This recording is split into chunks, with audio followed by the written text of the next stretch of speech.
Hello everyone, welcome back. Today we're going to be talking about some basic jazz harmony. This is in response to a post on Reddit about asking about how to find common jazz progressions if you're unfamiliar with them. And it's a lot easier to make a video than write a really long response in text, and easier to get the point across as well. So I wanted to put this up here. He had posted Autumn Leaves in E minor, so we'll be dealing with it in that key. This will apply to any other standard as well.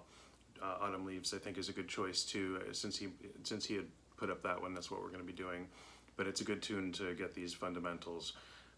So the first thing we have to be able to do is understand and know what diatonic chord scales are, or in other words, a harmonized scale. If you do know this already, I'm going to put a timestamp in the description to where you can just jump right to where the tune is starting. So basically what we're going to be doing is a harmonized scale or a diatonic chord scale in G major. It's the relative major of E minor. And I'll just give you the numbers, the scale degrees as we go through. So it's G, A, B, C, D, E, F sharp, G. But this is something to take in all 12 keys. We need to know the numbers. And recognizing common progressions too, we want to know this in terms of how it works with the scale degrees. So 1 is G, is major 7. 2 is minor 7, 3 is minor 7, 4 is major 7, 5 is dominant 7, 6 is minor 7, 7 is half diminished, and 1 again at the end, which is major 7. So 7, 6, 5, 4, 3, 2, 1. Now to get a minor chord scale or harmonized scale, all we have to do is not alter what we just played to suit anything. We need to just start on the sixth of what we just played. So 1, if we have a major key and we're thinking of the 1 chord, if you start on the sixth, that is the relative minor. So all you have to do when you're doing this is just think of 6 as 1. Sorry, battery warning again. Every video I do it seems to pop up. 6 it becomes 1. 7 becomes 2. So let me do it this way. So actually, I'll just I wonder if I can type this out in some way in the description. Let me play it first. How about that? So I'm going to start on 6 now. So I'm starting on E minor 7. And this is now, we're going to call it 1 because we're in the relative minor. So let's go through this. So 6 is 1, 2 is minor 7 flat 5, that used to be 7 in the major key, and now we're calling it 2. 3, it's flat 3 in a minor key, it's major 7, 4 is minor 7, 5 is minor 7, 6 is major 7, 7 is dominant 7th, and 1 is minor again. So what we get is the same pattern, but we're just starting on 6 and ending on 6. Now there's one difference, and this is now, I'll put this on the timestamp, I guess, because this is what we need to know before we get into this tune. In the minor key, the 5 is usually not going to be what we just said it was. In this scale, the 5 is minor 7. If we play 5 to 1, B minor 7 to E7, let's just do actually E minor instead of E minor 7. So B minor 7 to E minor. That doesn't have the weight or the pull of a cadence as this, right? Immediately we can hear that difference, that if we have this,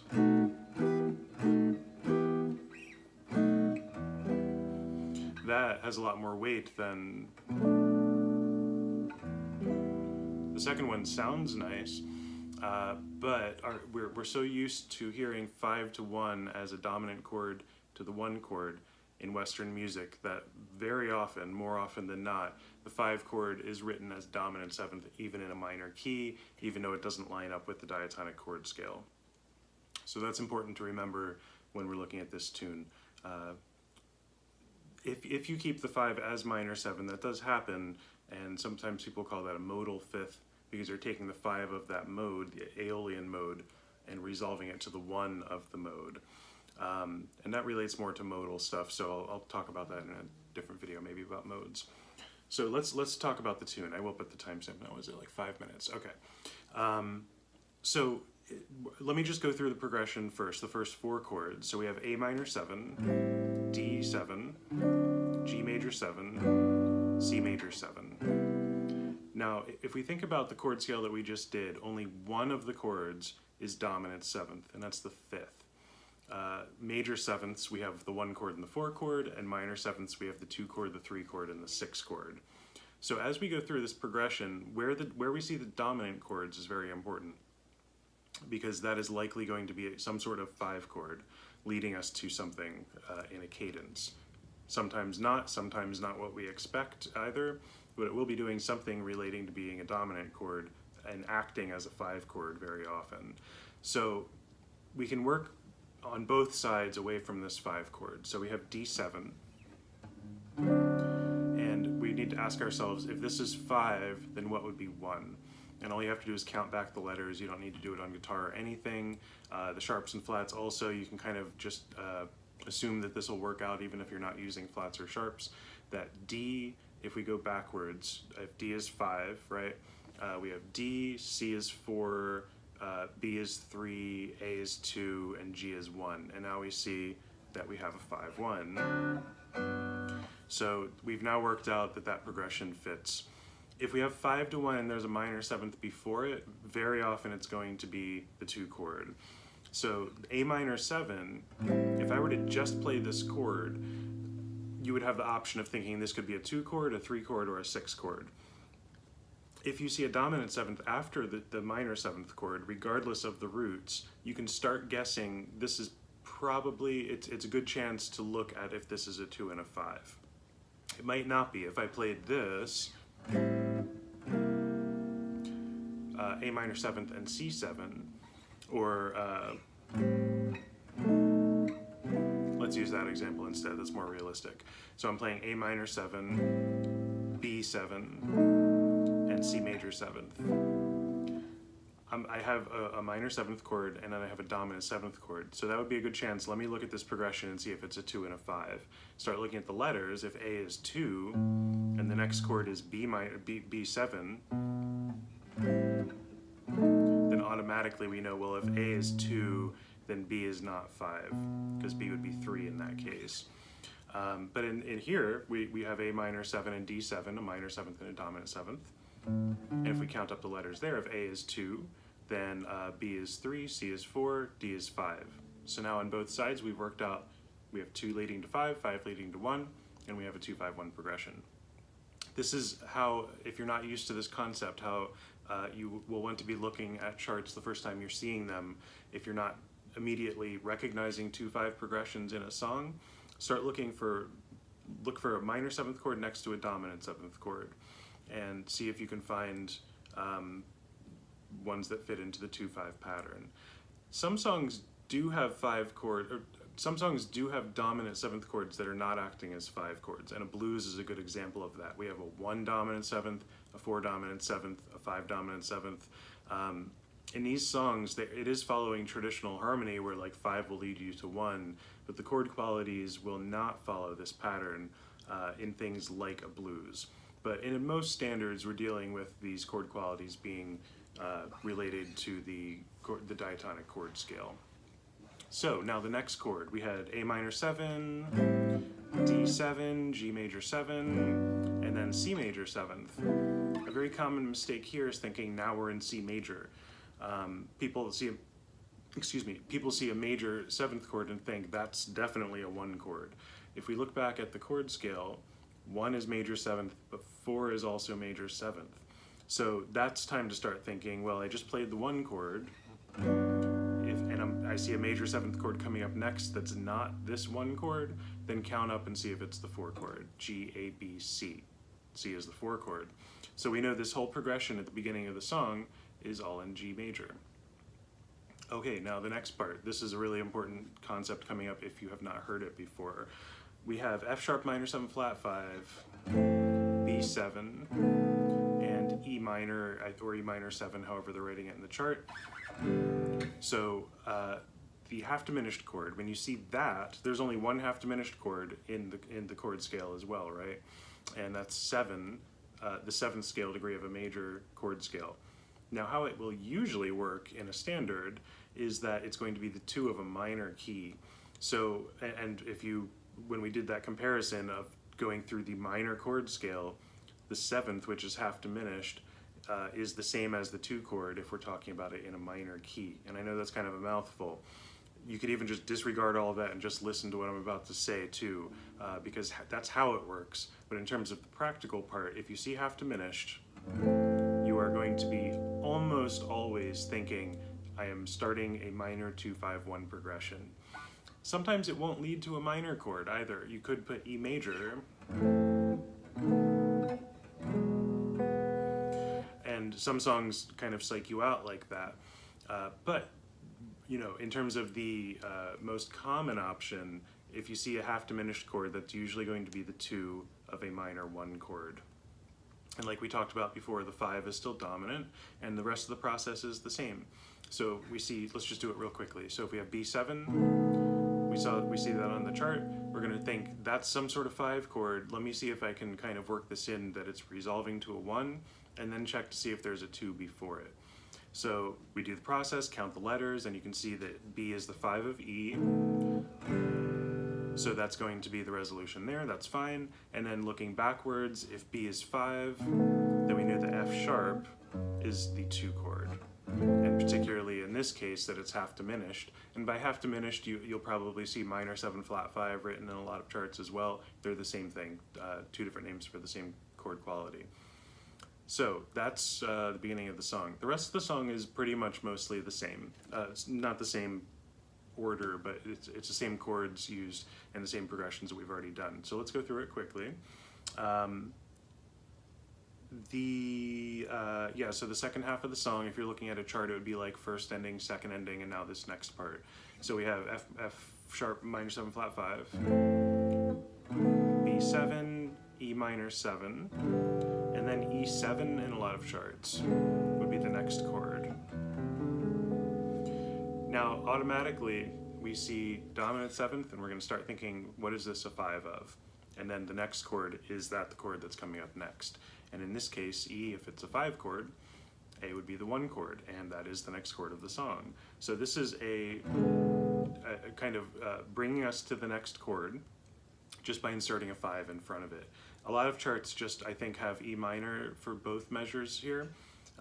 You can play the E7 and insert that kind of like gravitational pull back to the A minor chord again, even if somebody else is just playing E minor 7 for 2 bars.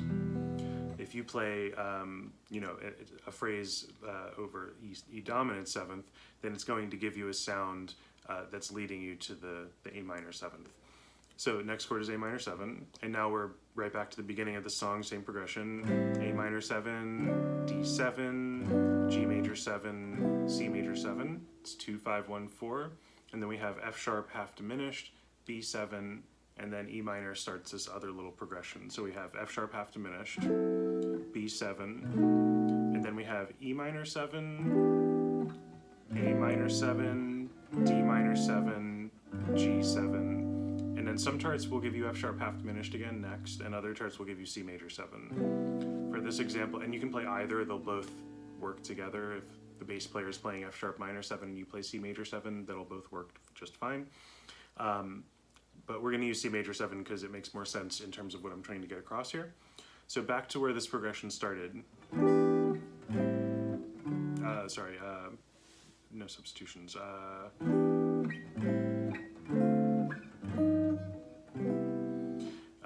I'm not used to playing this without any alterations or substitutions.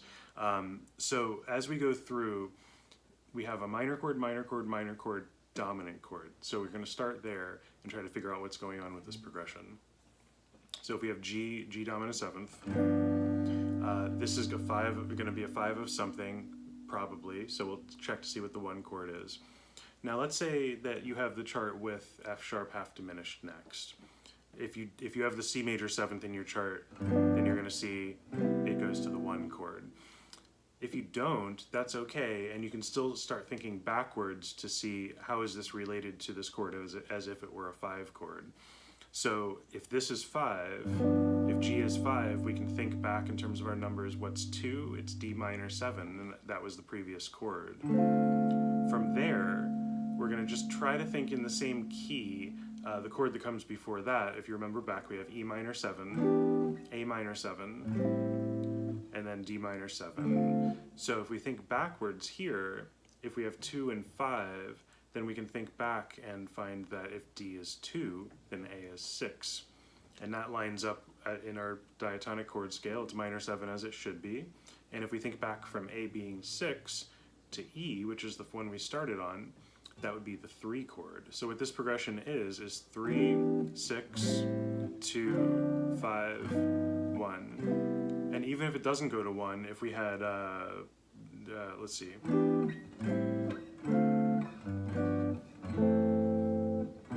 then back to those chords again. That would still be a section that we would call 3, 6, 2, 5. Now, I'd like to present one other way of doing this, because I don't know in the real book how they write it, but this can also be played this way. The A can also be dominant 7th.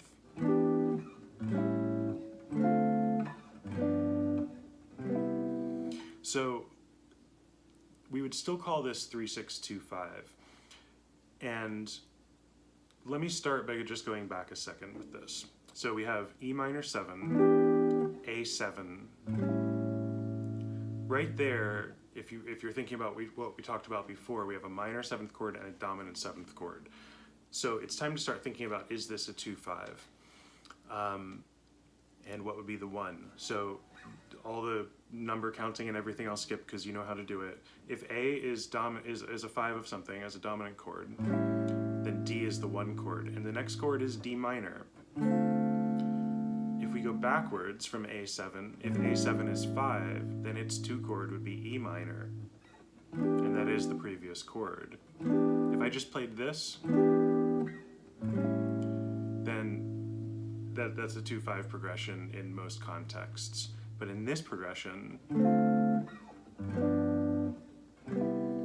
it's still functioning as a 3, 6, 2, 5 because it's leading us down in such a way that these first 2 chords are not the main cadence. It's not the 2-5 leading us to the resolution.